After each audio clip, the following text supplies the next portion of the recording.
Assalamu alaikum, brothers and sisters. First of all, wishing you all a blissful Ramadan. We start the first day today, inshallah. We hope to see you all for the next month at least, and afterwards, inshallah. So, this may sound a little bit out of the way, but what I want to do is to have 4 small talks on the idea of the Silk Road, the past and the present, and how the future of this road will look, inshallah. So the first one today, inshallah, is on the past of the Silk Road. Many of you may have anecdotally heard about the Silk Road, but hopefully these 4 talks will solidify these ideas in your minds. So just to look at a brief timeline which we want to look at, we see that the advent of Islam is in about 610 AD when the Prophet announced his first revelation. And although lots of the enemies of Islam tried to show that Islam spread by the sword, it is just inconceivable that a small group of Bedouins will conquer the world in such a short time, given the 2 mighty empires which were there at the time, the Roman and the Persian Empire.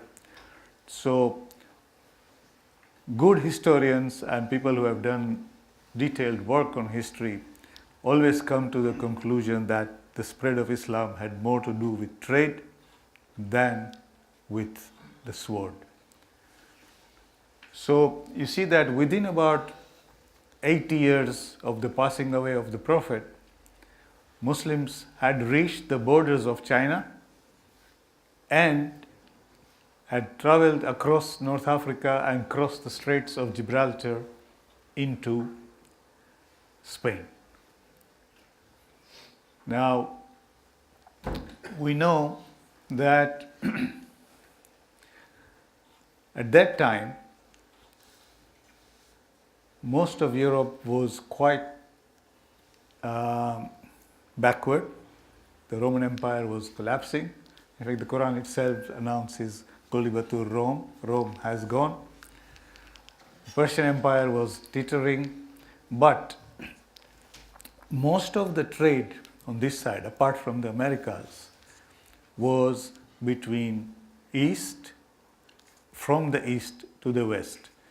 That is why these routes are known as the Silk Route, where you had to bring silk and spices. And if you see a map of that part of the world, you can see this red route, which is the Silk Route. And mostly, I think exclusively, it was a land route, and all these goods used to be brought by land over caravans of donkeys, camels, horses, and whatever. And all these countries in between were the transmitters of these goods. Now, you can see that if you have reached the borders of China on this side and Spain on that side, all the countries in between in the Silk Route had become Muslim. So effectively, Muslims were controlling the full artery of the trade routes of the world within 100 years, 150 years of the passing away of the Prophet. This is another view of the Silk Road. You can see that Central Asian countries and Iran, Turkey, these were the key routes through which they passed. And in the Mediterranean, then obviously they would go by small boats or so on up to Spain and so on. Now, what does that mean that we were controlling this route? Look at this coin. This coin has been found in Scandinavia, and now it is in the British Museum, but it originates in north of England in the year 840. It's called the Offa coin. The interesting thing about this coin is that on one side of the coin is the emblem of the king, which is on your left side. It says Offa Rex, the reign of Rex. But on the other side of the coin is the Shahada in Arabic. Now, the first question which comes to your mind is that had the king in 840 become Muslim? There is no known Muslim presence at that time in England. So then why would a king of England have a coin which has the Shahada on its back?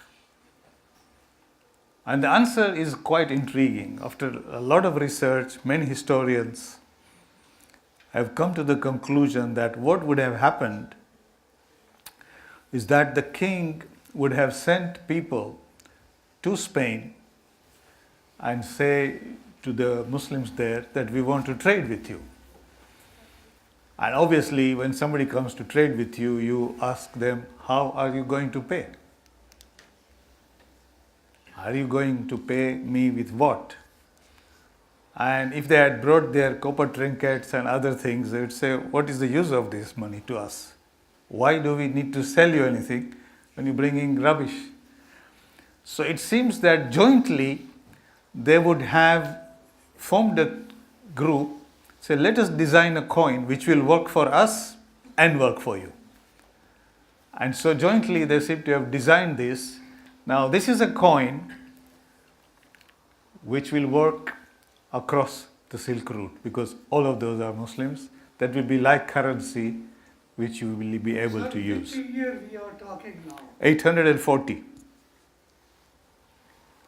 Okay, 711 Muslims were in Spain, so after 100 years roughly. So this coin will work. So you can see now that this is just a small illustration of the kind of influence you can build when you control the trade routes. In fact, our good friend Farhat Hussain has put this, that the essential point is that Islamic influence was as significant in Western Europe at this time to warrant the use of the Arabic script on one side of the coins of Murcia under King Offa.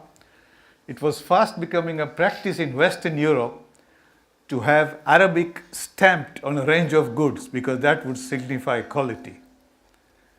From ceramics to textiles to show they were from Muslim lands and therefore accepted to be prized possessions, to the extent that many Italian firms were in fact forging Arabic script onto goods such as textiles in order to ensure their value. Just today, as you are forging your Calvin Klein and whatever, Gucci and whatever on other things, that was the day. So, what I'm trying to say is that the Silk Route historically was a great power in the hands of the Muslims. They control the trade, therefore they control the currencies. And when you control the trade and currencies, you say, you pay me like this, you design your trade documents like this, you do this, and it is all in your favor. Just like today, it is in the favor of some other parties. So inshallah, next time, we will see what happened to eclipse this route.